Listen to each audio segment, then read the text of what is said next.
Hello दोस्तों, article 351 channel पर आप सभी का स्वागत है। आज के इस वीडियो में हम लोग हिंदी साहित्य से की जो एक सबसे महत्वपूर्ण किताब है, सरस्वती पांडे और गोविंद पांडे द्वारा लिखी गई हिंदी भाषा एवं साहित्य का वस्तुनिष्ठ इतिहास, उसके महत्वपूर्ण तथ्यों का जो डिस्कशन है वो कर रहे हैं कि महत्वपूर्ण तथ्य कौन कौन से हैं इसके। और उसी में 2 वीडियो इससे पहले अपलोड किए जा चुके हैं, जिसमें विश्व की भाषाओं का वर्गीकरण, जो कि आकृति मूलक और पारिवारिक वर्गीकरण है, फिर भौगोलिक क्षेत्र, भारोपीय भाषा परिवार और संस्कृत, पाली, प्राकृत, अपभ्रंश तक की भाषाओं के बारे में इसके पहले जो 2 वीडियो आ गए हैं उनमें चर्चा की जा चुकी है। आज के इस वीडियो में हम लोग हिंदी भाषा जो है उसकी व्युत्पत्ति और अर्थ के आगे तक जितना हो पाएगा कवर उसके महत्वपूर्ण तथ्यों को कवर करेंगे। तो चैनल पर पहली बार आए हैं तो प्लीज़ चैनल को सब्सक्राइब कर लीजिए, अपने दोस्तों के साथ शेयर कीजिए और लाइक कीजिए अगर आपको पसंद आता है। और जो भी चीज़ें आपको टॉपिक याद हो रहा है उसको कमेंट करके बताइए कि आपके लिए कितना हेल्पफुल रहा है। तो वीडियो शुरू करते हैं। हिंदी की व्युत्पत्ति और अर्थ। हिंदी शब्द की व्युत्पत्ति के संबंध में निम्नलिखित मत प्रचलित हैं। एक परंपरावादी संस्कृत पंडितों के अनुसार है कि हिंदी जो है हिन यानी कि नष्ट करना और टू यानी कि दुष्टों को नष्ट करने वाली भाषा जो है वो हिंदी है। इस तरीके से परंपरावादी संस्कृत पंडित जो थे उन्होंने बताया कि हिन प्लस टू से बना है। हिन का मतलब है नष्ट करना, टू का मतलब है दुष्ट, तो हिंदू का अर्थ हो गया दुष्टों का विनाश करना। फिर कल्पद्रुम के अनुसार क्या है, हिंदू शब्द जो है हिन, दुष्ट और डू से बना है, जिसका अर्थ है हीनों को दूषित करने वाला या हीन दूषयति। ये दोनों मत जो हैं वो कल्पना प्रसूत हैं, यानी कि कल्पना पे आधारित हैं। ऐसी कल्पना की गई है कि इस तरीके से हिंदी शब्द या हिंदू शब्द की उत्पत्ति हुई है। फिर भोलानाथ तिवारी के अनुसार है हिंदी शब्द का प्राचीनतम प्रयोग 7वीं सदी के अंतिम चरण में निशीथ चूर्ण में प्रथम बार मिला था। यानी कि भोलानाथ तिवारी ने कहा 7वीं सदी जो थी के अंतिम चरण में निशीथ चूर्ण में इसका प्रथम बार उल्लेख मिला। हिंदू शब्द फारसी है जो कि संस्कृत के सिंधु से बना है। अब देखिए, फारस यानी कि ईरान में सिंधु जो नदी है, सिंधु नदी, उसको वो सा प्रोनाउंस नहीं कर पाते हैं, इसलिए ईरानी लोग उन्होंने हिंदू कर दिया, तो सिंधु से बन गया हिंदू। कहाँ पे? फारसी रूपांतरण में। नेक्स्ट पेज पे आ जाते हैं। सिंधु शब्द का प्रथम प्रयोग ऋग्वेद में सामान्य रूप से नदी सप्त सिंधव, नदी विशेष और नदी के आसपास के प्रदेश में मिलता है। यानी कि आपने इंडस वैली जो मतलब इस तरीके से भारत है और यहाँ पे पाकिस्तान है, तो सिंधु नदी ऐसे करके पाकिस्तान में बहती है। तो जो सिंधु है और सिंधु की अनेक सहायक नदियाँ हैं जैसे कि झेलम, चिनाब, रावी, व्यास, सतलज। तो सिंधु का जैसे गंगा नदी का बेसिन है वैसे ही सिंधु का भी बेसिन है, तो उसके आसपास के क्षेत्र को कहा गया सप्त सिंधव। तो ऋग्वेद में सिंधु नदी का सबसे पहले उल्लेख मिलता है क्योंकि सबसे प्राचीन ग्रंथ हमारा ऋग्वेद है। तो सिंधु का प्रथम प्रयोग ऋग्वेद में मिला है और ये सप्त सिंधव प्रदेश के लिए और उसकी नदी के आसपास के प्रदेश को कहते थे। 500 ईसा पूर्व के आसपास दारा प्रथम एक राजा थे के काल में सिंधु नदी का स्थानीय प्रदेश ईरानी लोगों के हाथों में आया। मतलब कि 500 ईसा पूर्व में दारा प्रथम जब थे तब ईरानी लोगों ने वहाँ पे कब्जा किया। फिर संस्कृत के सिंधु का ईरानी में हिंदू हो गया, क्योंकि ईरानी लोग जो थे सिंधु को सा को प्रोनाउंस नहीं कर पाते थे, तो उन्होंने हिंदू कर दिया। फिर सिंधु नदी के आसपास के प्रदेश के अर्थ में होता था, जहाँ पे सिंधु नदी बहती थी उसके आसपास के क्षेत्र को हिंदू क्षेत्र कहने लगे ये लोग। फिर कालांतर में क्या हुआ कि हिंदू का अर्थ भारत हो गया। इससे ई मतलब जो सिंधु था उसमें ऊ को गायब कर दिया गया। धीरे धीरे क्या हुआ, ऊ का लोप हो गया और ऊ की जगह पे ई आ गया। और इस तरीके से मतलब पहले था सिंधु, पहले सिंधु था, ईरानियों ने इसको कर दिया हिंदू। हिंदू में ऊ गायब हो गया, धीरे धीरे करके ऊ गायब हो गया और ई की मात्रा लगा दी गई। ये कह रहे हैं कि कालांतर में ऊ का लोप हो गया और बलाघात ई पर आ गया। फिर हिंदी शब्द में विशेषणार्थक प्रत्यय इक जोड़ने से हिंदी हो गया। अब क्या हुआ कि इक प्रत्यय जोड़ दिया गया, फिर लेकिन कालांतर में का गायब हो गया और फिर क्या हुआ, धीरे धीरे कुछ समय बाद का गायब हो गया और हिंदी शब्द बन गया। हिंदी व्याकरण की दृष्टि से विशेषण है कि इसका मूल अर्थ सिंधु क्या है, ईरानी ग्रंथ अवेस्ता जो है उसमें था। पहले संस्कृत में सिंधु था, फिर अवेस्ता में हिंदू हो गया, यानी कि ईरान में हिंदू हो गया।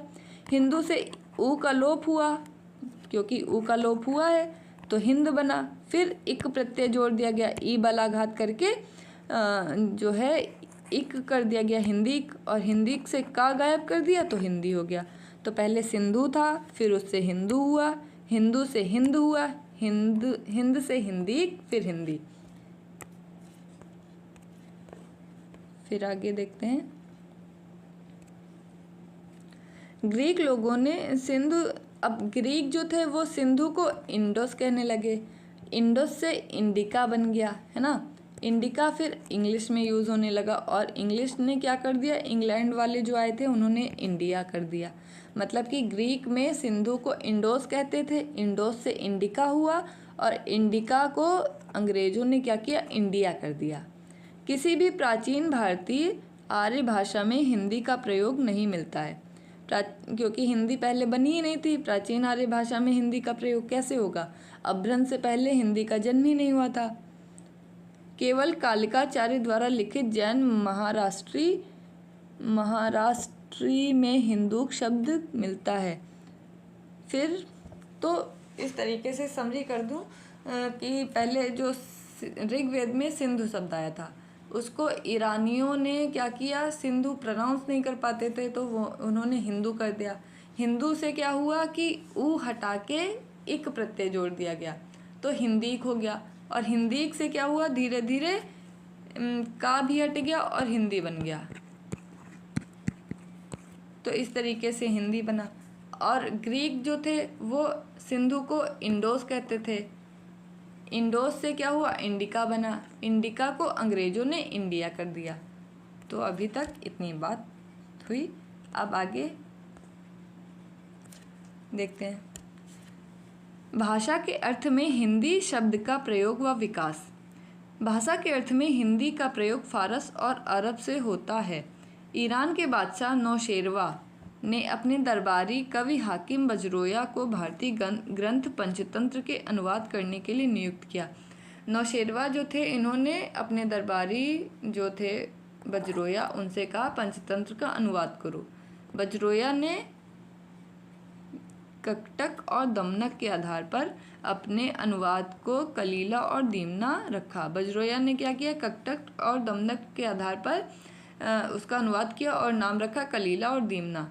कलीला और दीमना की भूमिका में नौशेरवा के मंत्री बुचुर्ज मिहिर ने भूमिका लिखी और इसको ज़बान-ए हिंदी के नाम से लिखा। अरबी फारसी में ज़बान-ए हिंदी शब्द का प्रयोग संभवतः भारत की समस्त भाषाओं संस्कृत, पाली, प्राकृत, अपभ्रंश के लिए मिलता है। ज़बान-ए हिंदी का यूज़ क्यों किया, संस्कृत, पाली, प्राकृत, अपभ्रंश के लिए किया। भारत के फारसी कवि औफी जो थे भारत में फारसी कवि, इन्होंने 1228 ईस्वी में हिंदवी शब्द को समस्त भारतीय भाषाओं के लिए ना करके भारत की जो मध्य देश की भाषा थी उसके लिए किया है। देखो भारत इस तरीके, एक मिनट,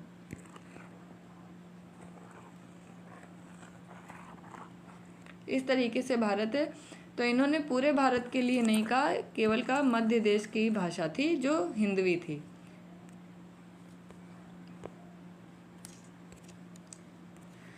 फिर तैमूर लंग के पोते शरफुद्दीन यज़दी ने 1424 ईस्वी में अपने ग्रंथ जफरनामा में विदेशों में हिंदी भाषा के अर्थ में हिंदी शब्द का प्रथम प्रयोग किया। डॉक्टर धीरेन्द्र वर्मा द्वारा संपादित हिंदी साहित्य कोश भाग 1 के अनुसार 13वीं से 14वीं सदी यानी कि 13वीं से 14वीं सेंचुरी जो थी, देशी भाषा को हिंदी या हिंदकी या हिंदुई नाम से, नेक्स्ट पेज पे जाते हैं, अमीर खुसरो जो थे उन्हीं का नाम अबुल फजल था,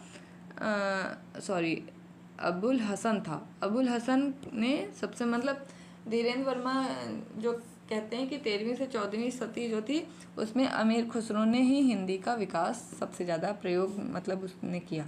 फिर डॉक्टर भोलानाथ तिवारी और उदय नारायण तिवारी ने भाषा के अर्थ में खुसरो के द्वारा प्रयुक्त हिंदी को संदिग्ध माना। उक्त दोनों विद्वानों ने हिंदी के सर्वप्रथम प्रयोग को भारतीय मुसलमानों के अर्थ में रेखांकित किया है। फिर भोलानाथ तिवारी आगे कहते हैं, खुसरो ने हिंदी शब्द का प्रयोग भारतीय मुसलमानों के लिए किया है और हिंदवी शब्द का मतलब, इनका मतलब है हिंदी जो है मुसलमानों के लिए किया है और हिंदवी जो है वो मध्य देश की भाषा के लिए किया है। और हिंदवी शब्द वस्तुतः हिंदुई या हिंदवी है। हिंदू प्लस ई हिंदुओं की भाषा, और हिंदुई शब्द के प्रयोग के कुछ दिन बाद हिंदी जो भारतीय मुसलमानों की भाषा थी कदाचित हिंदी शब्द चल पड़ा। मतलब हिंदी जो थी भारतीय मुसलमानों की भाषा थी और हिंदवी जो है वो हिंदुओं की भाषा थी। फिर कवि नूर मोहम्मद ने लिखा, हिंदू मग पर पाँव न राखो काजो बहुते हिंदी भाख्यो। तो ये कथन किसका है? नूर मोहम्मद का है। हिंदू मग पर पाँव न राखो। 18वीं सदी तक हिंदी मुसलमानों की भाषा न रहकर हिंदुओं की भाषा की ओर झुक गई। 19वीं सदी के मध्य में क्या हुआ कि 19वीं सदी के मध्य के पूर्व हिंदी का प्रयोग उर्दू या रेख्ता के समानार्थी रूप में चल पड़ा। उर्दू जो है तुर्की भाषा का शब्द है। ये क्वेश्चन पूछा गया है, उर्दू किस भाषा का शब्द है? तो तुर्की भाषा का है। और इसका अर्थ क्या होता है? शाही शिविर या खेमा।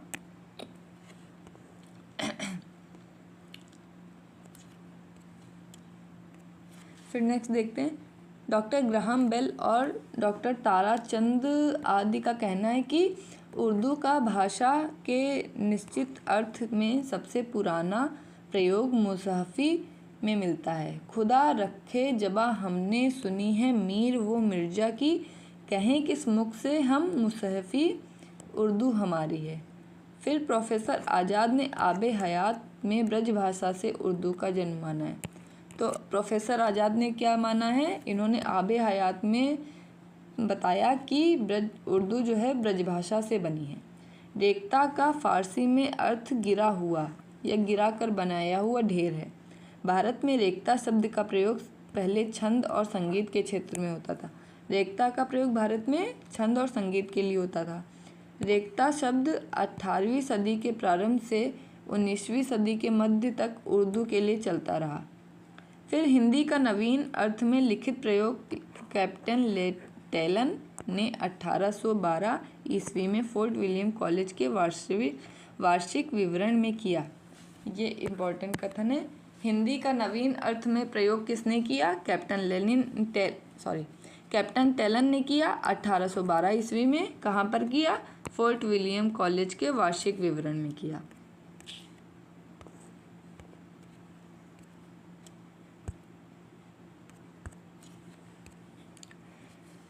फिर वर्तमान में हिंदी शब्द मुख्यतः निम्न अर्थों में प्रयुक्त होती है। कहाँ? हिंदी साहित्य के इतिहास ग्रंथों में हिंदी का अर्थ है हरियाणा, हिमाचल, उत्तराखंड, दिल्ली, राजस्थान, उत्तर प्रदेश, मध्य प्रदेश, बिहार की भाषा। यानी कि हिंदी पूरे क्षेत्र को हिंदी प्रदेश कहते हैं, जहाँ पर हिंदी बोली जाती है। कहाँ पे? हरियाणा, हिमाचल, उत्तराखंड, दिल्ली, राजस्थान, उत्तर प्रदेश, मध्य प्रदेश, बिहार, ये सब क्या हैं? हिंदी प्रदेश हैं, क्योंकि यहाँ पे हिंदी बोली जाती है। वर्तमान भाषा साहित्य में हिंदी शब्द भारतीय संघ की राजभाषा, जो हिंदी है वो भारतीय संघ की राजभाषा है। और ये कहाँ पे गया है? आर्टिकल 343 में कहा गया है। और देवनागरी लिपि में लिखी गई जो हिंदी है वो संघ की राजभाषा है, ये कहा गया है।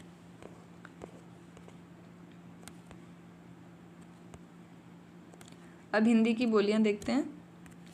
तो हिंदी में क्या है? 5 उपभाषाएं हैं और 18 बोलियां हैं। हिंदी की 5 उपभाषाएं हैं और 18 बोलियां हैं। और हिंदी का विकास किससे हुआ है? अपभ्रंश से हुआ है। तो जैसे कि सौरसेनी अपभ्रंश है, एक अर्धमागधी है, एक मागधी अपभ्रंश है। तो इस तरीके से अलग अलग अपभ्रंश से अलग अलग हिंदी की भाषाएं बनी हैं, उपभाषाएं बनी हैं। फिर उपभाषाओं के अंदर अलग अलग बोलियां हैं। इसको थोड़ा और छोटा कर देती हूँ मैं।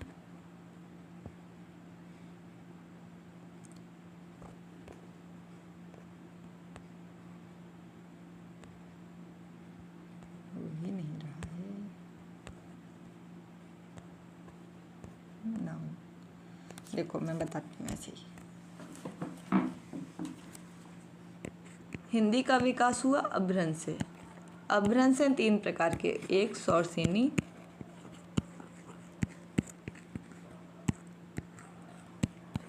एक मागधी, एक अर्धमागधी।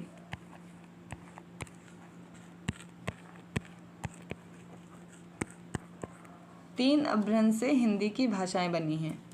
सौरसेनी से बनी है पश्चिमी हिंदी और राजस्थानी हिंदी। मागधी से बिहारी हिंदी बनी है और अर्धमागधी से पूर्वी हिंदी बनी है।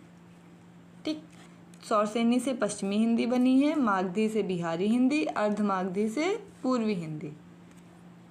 तो पश्चिमी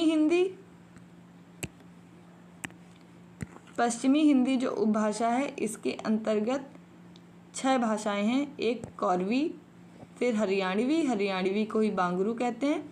दक्षिणी हिंदी जो है ये दक्षिण के क्षेत्र में बोली जाती है। फिर ब्रजभाषा, बुंदेली, कन्नौजी।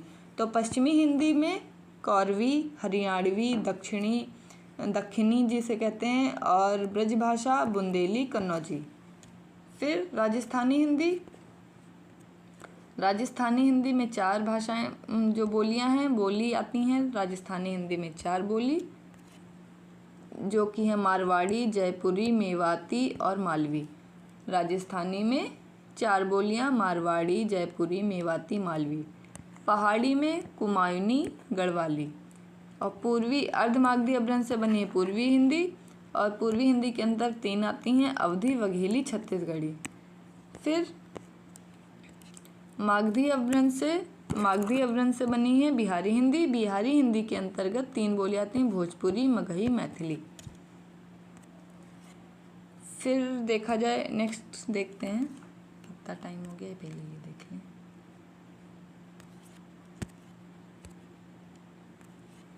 तो डॉक्टर भोलानाथ तिवारी ने पश्चिमी हिंदी के अंतर्गत 2 अन्य बोलियों तजुबेकी और निमाड़ी को भी स्वीकार किया है। और हिंदी भाषा की बोलियों के अन्य नाम और उपबोलियां भी हैं। तो जो बोलियां हैं उनके कुछ अन्य नाम भी हैं और उपबोलियां भी हैं। जैसे हरियाणवी को बांगड़ू या फिर देशवाली कहते हैं और इसकी उपबोलियां हैं जाटू और चमरवा। ये पूछा गया क्वेश्चन भी है। हरियाणवी को बांगड़ू और देशवाली भी कहते हैं, जाटू, चमरवा इसकी उपबोलियां हैं। फिर ब्रजभाषा को अंतर्वेदी कहते हैं, भुक्सा, जादोवटी, डांगी। बुंदेली बुंदेलखंडी भाषा है, इसकी बनाफरी भाषा जो है ये इम्पॉर्टेंट है। फिर अवधी को कौशली या फिर बैसवाड़ी कहते हैं। ये इम्पॉर्टेंट क्वेश्चन है कि अवधी भाषा को के अन्य नाम क्या हैं, तो कौशली, बैसवाड़ी हैं। फिर कौरवी को खड़ी बोली कहते हैं, ये इम्पॉर्टेंट है। कौरवी को क्या कहते हैं, खड़ी बोली कहते हैं। छत्तीसगढ़ी को खलटाई, लरिया कहते हैं। बघेली को रिवाई कहते हैं। डिंगल को भाट भाषा, डिंगल और पिंगल को नाट भाषा, ये भी इम्पॉर्टेंट है। तो अवधी को बैसवाड़ी कहते हैं, कौरवी को खड़ी बोली, फिर डिंगल को भाट भाषा और पिंगल को नाग भाषा, ये इम्पॉर्टेंट है। फिर जो बोलियां हैं उनके नाम किसने रखे हैं, ये जैसे कि कौरवी को राहुल शंकराचार्य ने नाम दिया था। कौरवी नाम किसने रखा, राहुल शंकराचार्य ने रखा, ये इम्पॉर्टेंट क्वेश्चन है। ऐसे ही गियर्सन ने बिहारी जो बोली है उसका नाम रखा है, ये इम्पॉर्टेंट है। मैथिली को कोलब्रुक ने नाम रखा है, भोजपुरी को रेमंड ने, डिंगल बाकीदास, राजस्थानी को गियर्सन ने रखा, ब्रजबुली ईश्वरचंद। तो Kauravi Rahul Shankaracharya, Brajbuli Ishwarchand, Rajasthani Grierson, Dingal Bakidas, Bihari Grierson, Bhojpuri Raymond, Maithili Colebrook.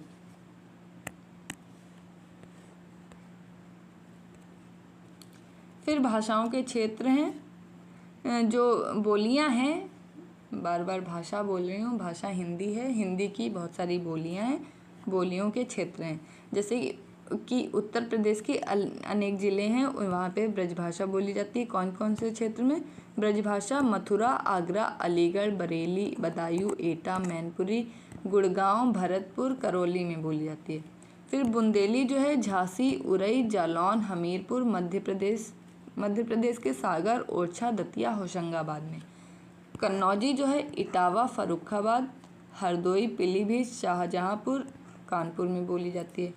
Marwari Jodhpur, Ajmer, Kishangarh और जैसलमेर में बोली जाती है। कुमायूनी नैनीताल, अल्मोड़ा, पिथौरागढ़। ये जो हैं क्षेत्र इम्पॉर्टेंट है, ब्रजभाषा का क्षेत्र इम्पॉर्टेंट है, कन्नौजी का और कुमायूनी गढ़वाली। इनके मतलब प्रीवियस ईयर अगर आप देखेंगे क्वेश्चन तो ये पूछा गया है, जैसे कि गढ़वाल में पूछा गया है कौन सी भाषा है, नैनीताल की भाषा पूछी गई है, जो बोली है वो पूछी गई है। ऐसे ही कौरवी का क्षेत्र पूछा गया है, तो बिजनौर, रामपुर, मुरादाबाद, मेरठ, मुजफ्फरनगर, सहारनपुर, दिल्ली, गाजियाबाद। दक्षिणी का तो आराम से पता चल जाएगा, दक्षिण भारत का कोई भी क्षेत्र हो तो दक्षिणी भाषा है। अवधि का क्षेत्र पूछा जाता है, अयोध्या, लखीमपुर खीरी, बहराइच, गोंडा, बाराबंकी, लखनऊ, सीतापुर, उन्नाव, फैजाबाद, सुल्तानपुर, रायबरेली, इलाहाबाद, जौनपुर, मिर्ज़ापुर, प्रतापगढ़। बघेली का है रीवा, जबलपुर, मंडला, मिर्ज़ापुर। भोजपुरी को भोजपुर, गाजीपुर, बलिया, बनारस, छपरा, चंपारण, गोरखपुर, देवरिया।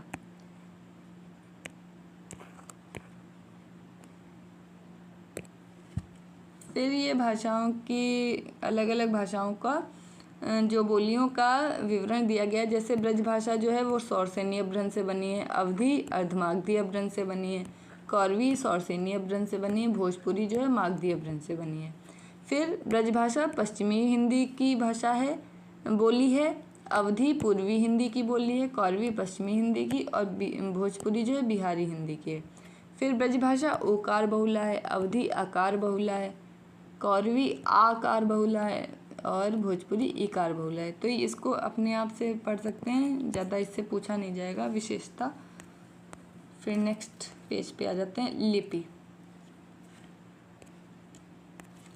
लिपि पंडित कामता प्रसाद गुरु के अनुसार लिखित भाषा में मूल ध्वनियों के लिए जो चिन्ह मान लिए गए हैं वे भी वर्ण कहलाते हैं, पर जिस रूप में ये लिखे जाते हैं उसे लिपि कहते हैं। मतलब कि जो ध्वनियाँ हैं उनको डिनोट करने के लिए एक, जैसे ए के लिए ये है, बी के लिए ये है, आ के लिए ये, बड़ा आ के लिए ये, का, खा, तो एक जो चिन्ह है, जैसे का के लिए ये चिन्ह है, खा के लिए ये वाला चिन्ह है, इस तरीके से चिन्ह लिख दिए गए, वो तो हो गए वर्ण।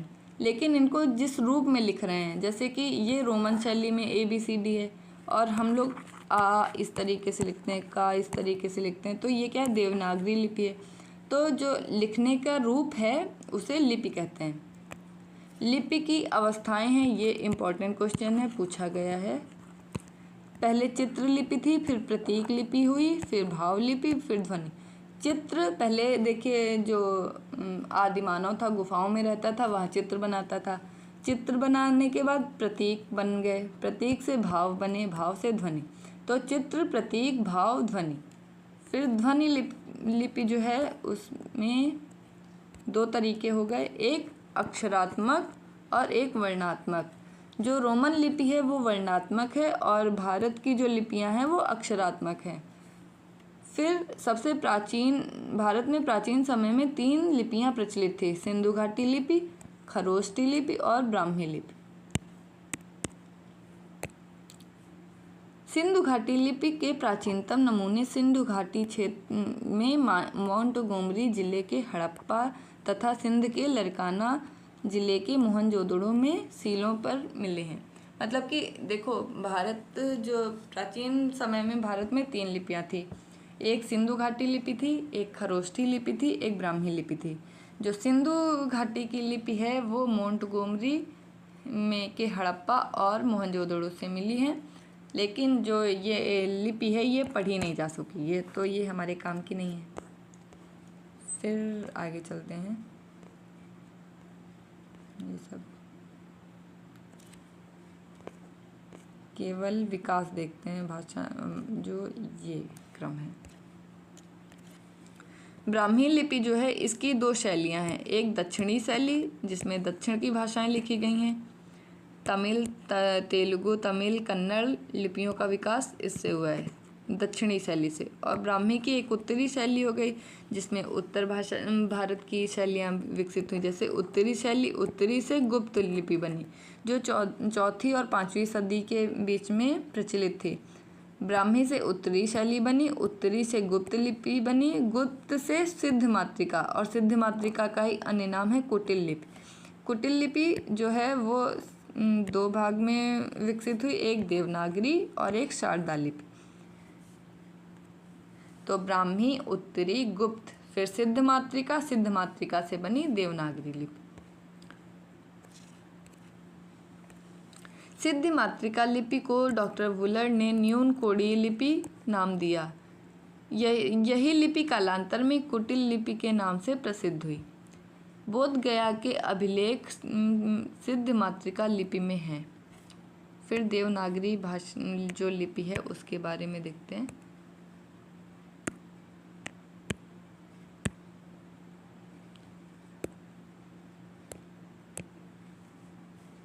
ब्राह्मी की उत्तरी शैली से चौथी और 5वीं सदी में गुप्त लिपि तथा गुप्त लिपि से 6ठी सदी में कुटिल लिपि का विकास हुआ। मतलब कि ब्राह्मी से गुप्त बनी, गुप्त से कुटिल बनी, और कुटिल लिपि ही 9वीं सदी के लगभग नागरी के रूप में विकसित हुई। इसे प्राचीन नागरी कहते हैं।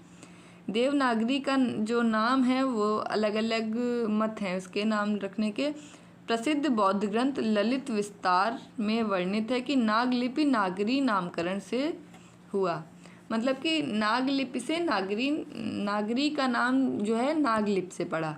नगरों में प्रचलित होने के कारण इसका नाम देवनागरी एक मती है। फिर पाटलिपुत्र को नगर कहते थे, और चंद्रगुप्त जो शासक थे वहाँ के, उनको देव कहते थे, इसलिए देवनागरी पड़ा। मतलब पाटलिपुत्र को नागर कहते थे, चंद्रगुप्त को देव कहते थे, और देवनागरी इस तरीके से नाम पड़ गया इसका। ये मत है एक।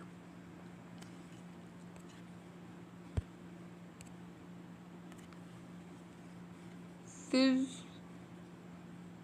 ये विकार गुजरात के नागर ब्राह्मणों के नाम पे नागरी लिपि नाम पड़ा है। ये कहा धीरेन्द्र वर्मा के अनुसार मध्य युग के स्थापत्य के एक शैली का नाम नागर होने से नागरी नाम पड़ा। ये सब हटा दें। नेक्स्ट देवनागरी लिपि की विशेषता देखते हैं। तो देवनागरी लिपि आक्षरिक है, यानी कि अक्षर लिखे जाते हैं इसमें। एक वर्ण के लिए एक ही ध्वनि है और प्रत्येक अक्षर उच्चारित होते हैं। यानी कि जैसे इंग्लिश में CH को का भी पढ़ लेते हैं, चा भी पढ़ लेते हैं, इस तरीके से होता है। लेकिन देवनागरी लिपि जो है वैज्ञानिक लिपि है। वैज्ञानिक इसमें वर्णक्रम है, और क्या है कि एक ध्वनि के लिए एक ही वर्ण बनाया गया इसमें। फिर देवनागरी लिपि के लिए सुधार के लिए कुछ समितियां बनी, और उन्होंने कुछ मतलब अपने सुधार के लिए प्रस्ताव दिए, तो उनको देखते हैं। सर्वप्रथम बाल गंगाधर तिलक ने 1904 में अपने पत्र केसरी के लिए 1926 टाइपों की छटाई करके 190 टाइपों का एक फॉन्ट, जिसे तिलक फॉन्ट कहते हैं, बनाकर देवनागरी लिपि में सुधार किया। सबसे पहले सुधार किसने किया? बाल गंगाधर तिलक ने किया, अपने जो उनका पत्र था केसरी के लिए। इन्होंने नाम रखा तिलक फॉन्ट, क्योंकि तिलक के नाम पे है।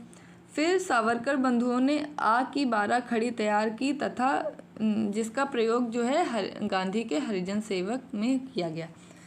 महाराष्ट्र के सावरकर बंधुओं ने आ की 12 खड़ी तैयार की, और उसका सर्वप्रथम प्रयोग जो था हरिजन सेवक में महात्मा गांधी ने किया। श्याम सुंदर दास ने पंचमा अक्षर की जगह पे पंचमा अक्षर यानी कि इया अंगा ड़ा इया अंगा ई संस्कृत वाला याद आ जाता है ड़ा इया ड़ा ना म इनके स्थान पे अनुस्वार लगाने की यानी कि 5 अक्षरों के जगह पे एक बिंदी से काम चलाने का प्रस्ताव दिया श्याम सुंदर दास ने। डॉक्टर गोरख प्रसाद ने मात्राओं को व्यंजन के बाद दाहिने स्थान पर लिखने का प्रस्ताव रखा। श्रीनिवास के ने सुझाव दिया कि महाप्राण वर्णों के बदले अल्प प्राण वर्णों के नीचे कोई चिन्ह लगा दिया जाए जिससे वर्णों की संख्या कम हो जाए। श्रीनिवास ने कहा कि वर्णों की संख्या कम हो जाए, इसलिए महाप्राण में ही कुछ चिन्ह मतलब एक लगा दें जिससे अल्प प्राण महाप्राण उससे कम हो जाए वर्णों की संख्या। फिर नेक्स्ट, हिंदी साहित्य सम्मेलन के इंदौर के 24वें अधिवेशन में 1935 में महात्मा गांधी के सभापतित्व में नागरी लिपि सुधार समिति का गठन हुआ। हिंदी साहित्य सम्मेलन का इंदौर में 24वां अधिवेशन हुआ था जिसके सभापति कौन थे? महात्मा गांधी थे और इन्होंने नागरी लिपि सुधार समिति का गठन किया जिसके संयोजक कौन थे? काका कालेलकर थे। इन्होंने 14 सुझाव दिए थे। नागरी प्रचारणी सभा 1945 में नागरी लिपि सुधार हेतु एक समिति का गठन किया। ये इम्पॉर्टेंट है। नेक्स्ट जो पॉइंट है, उत्तर प्रदेश सरकार ने 31 जुलाई 1947 को आचार्य नरेंद्र देव की अध्यक्षता में एक नागरी लिपि सुधार समिति बनाई जिसकी 9 बैठकें हुई। समिति ने 25 मई 1949 को अपनी रिपोर्ट प्रस्तुत की।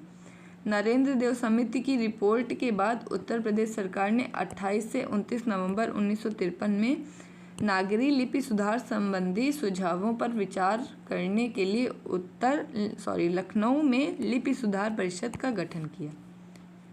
फिर उत्तर प्रदेश सरकार द्वारा गठित लिपि सुधार परिषद की बैठक की अध्यक्षता जो थी उस समय के जो उपराष्ट्रपति थे राधाकृष्णन ने की थी। सुनीति चटर्जी ने इन्होंने कहा कि देवनागरी जगह पे रोमन लिपि का यूज़ करने लगो। तो बस इतना ही है। तो यहाँ तक आज रखेंगे क्योंकि वीडियो बहुत बड़ा हो जाएगा। कल के वीडियो में जो नेक्स्ट वीडियो आएगा उसमें हम लोग राजभाषा से कंटिन्यू करेंगे आगे का। तो यहाँ तक आप लोग तैयार कीजिए और चैनल को प्लीज़ सब्सक्राइब कर लीजिए, वीडियो को लाइक कर दीजिए। कहीं कहीं पे गलतियाँ हो जाती हैं तो उन्हें माफ़ कीजिए और thank you for watching this video.